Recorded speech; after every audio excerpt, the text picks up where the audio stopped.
తమకు ఉద్యోగాల్లో కొనసాగాలని వాలంటీర్లు కోరుతున్నారు. ఎన్నికలకు ముందు వైసీపీ నేతలతో వాలంటీర్ పదవికి చాలా మంది రాజీనామా చేశారు. అటువంటి వారంతా ఇప్పుడు బాధపడుతున్నారు. తమను తిరిగి విధుల్లోకి తీసుకోవాలని టీడీపీ ఎమ్మెల్యేలపై ఒత్తిడి పెంచుతున్నారు.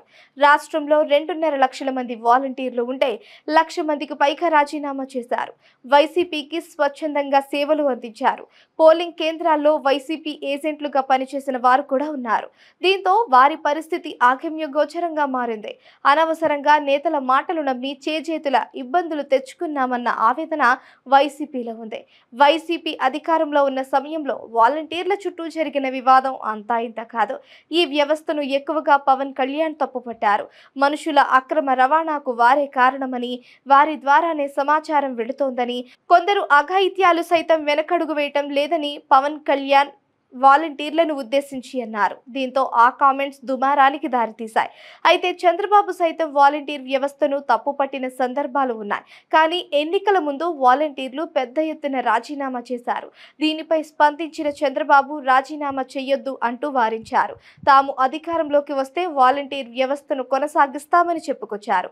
10,000 రూపాయలకు వేతనం పెంచడంతో పాటు ఇతరత్రా రాయితీలు సైతం కల్పిస్తామని హామీ ఇచ్చారు. ఈ పట్టణాలు, నగరాల పరిధిలో వాలంటీర్లు రాజీనామా చేయలేదు. రాజకీయ ప్రభావం అధికంగా ఉండే గ్రామీణ ప్రాంతాల్లో మాత్రం ఎక్కువ మంది వాలంటీర్లు రాజీనామా చేశారు. వైసీపీ అధికారం కోల్పోవడంతో ఆ పార్టీకి నమ్మిన బంటులు, పార్టీ అంటే విపరీతమైన అభిమానం ఉన్నవారు వాలంటీర్ పోస్టులపై ఆశలు వదులుకున్నారు. అయితే రాజకీయాలతో సంబంధం లేకుండా అదొక ఉపాధి మార్గంగా ఎంపిక చేసుకునేవారు మరొకసారి ఆ పోస్టును కోరుకుంటున్నారు. టీడీపీ ఎమ్మెల్యేలపై ఒత్తిడి పెంచుతున్నారు. దీంతో వారు ప్రభుత్వం దృష్టికి తీసుకువెళుతున్నారు.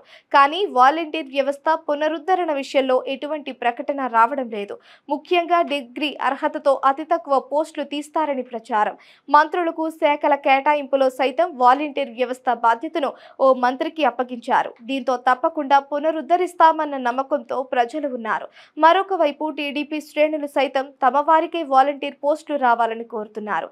ఎట్టి పరిస్థితుల్లో వారంతా వైసీపీ సానుభూతి పరులని, వారిని కొనసాగిస్తే లాభం లేదని చెబుతున్నారు. అందుకే రాజీనామా చేయని వాలంటీర్లు, రాజీనామా చేసిన వాలంటీర్లలో ఒక రకమైన ఆందోళన మొదలైంది.